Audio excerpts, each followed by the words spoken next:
ओम कम गणपति नमः। नमस्कार दोस्तों, मैं आपका मित्र हरीश कौड़ आज आपके सम्मुख फिर से उपस्थित हुआ हूँ। दोस्तों, आज एक बहुत ही सुंदर टॉपिक पर हम चर्चा करेंगे कि मनुष्य के लिए समयानुसार कर्तव्य कर्म क्या हैं और किसका उन्हें पालन करना चाहिए।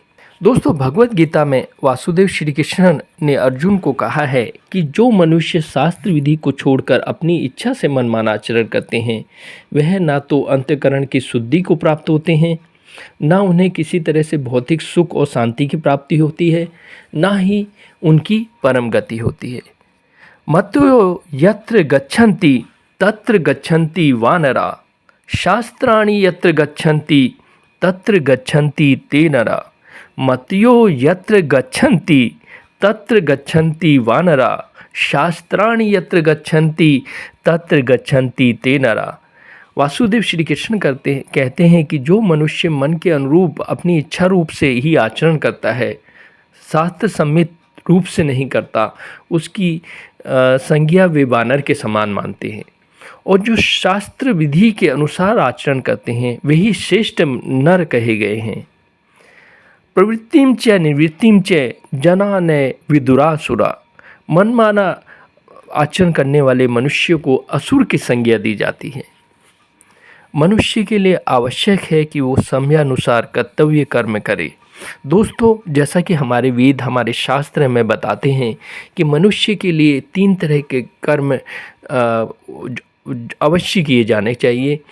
यानी कि हमें उपासना का भी नियम पूर्वक पालन करना चाहिए। यदि हम उपासना करते हैं तो हमें ब्रह्म मुहूर्त में, यानी कि जब आकाश में तारे विद्यमान हो, पूर्ण रूप से सूर्य का उदय भी नहीं हुआ हो, वह ब्रह्म मुहूर्त का काल है जिसमें हमें पूजा पाठ इत्यादि कर्मों से निवृत्त हो जाना चाहिए।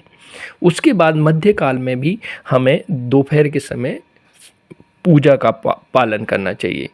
इसी तरह से तीसरा जो पूजा का काल है वो है सायंकाल। जब सूर्य अस्त हो रहा हो उस समय यदि पूजा की जाती है तो उससे उचित फल की प्राप्ति होती है।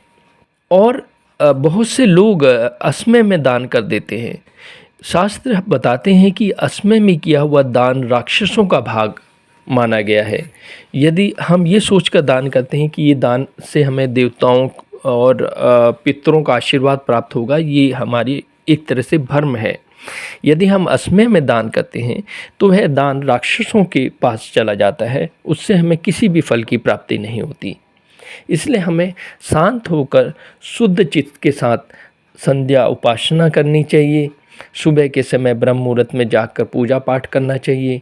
यदि पूरे 3 काल हम अगर पूजा पाठ नहीं कर सकते हैं तो हमें सुबह के समय ब्रह्म मुहूर्त में और सायंकाल में अवश्य ही पूजा पाठ इत्यादि नित्य कर्म करने चाहिए। और मध्य का काल आजीविका निर्वाह और बिजनेस इत्यादि कार्यों के लिए उचित माना गया है। इसमें धर्ममय होकर पूर्ण रूप से निष्ठा के साथ कर्म करना चाहिए। संध्या काल में के समय जबकि सूर्य अस्त होता है उस समय हमें कभी नहीं सोना चाहिए, ना इस समय हमें किसी भी रजस्वला स्त्री के साथ समागम करना चाहिए, ना हमें किसी यात्रा में या जाना चाहिए, ना भोजन ही करना चाहिए, ना पढ़ना ही चाहिए। ये काल केवल पूजा के लिए बताया गया है।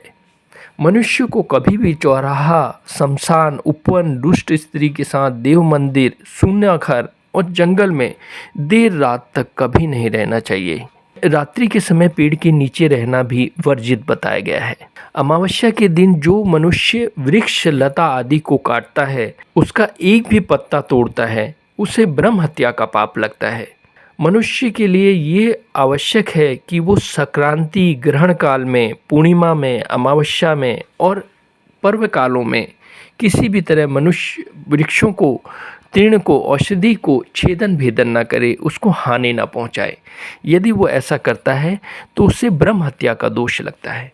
नमस्कार दोस्तों, ऐसे ही विशेष टॉपिक को लेकर हम आपके सम्मुख फिर से उपस्थित होंगे। तब तक के लिए मैं अपनी वाणी को विराम दूंगा। आपसे यही निवेदन करूंगा, यदि आपको हमारे बनाए टॉपिक पसंद आते हैं तो आप अपने लाइक कमेंट्स अवश्य दें। यह हमें प्रेरित करता है कि हम आपके लिए नए नए वीडियो लेकर उपस्थित हों। कुछ ऐसे विषय भी होंगे जिन पर आप चाहते हैं कि हम वीडियो लेकर आपके सम्मुख उपस्थित हों, तो मेरा निवेदन है कि आप कमेंट्स देकर हमें बता सकते हैं कि हमें किन विषयों पर, टॉपिक पर आपके लिए वीडियो बनाने हैं। नमस्कार।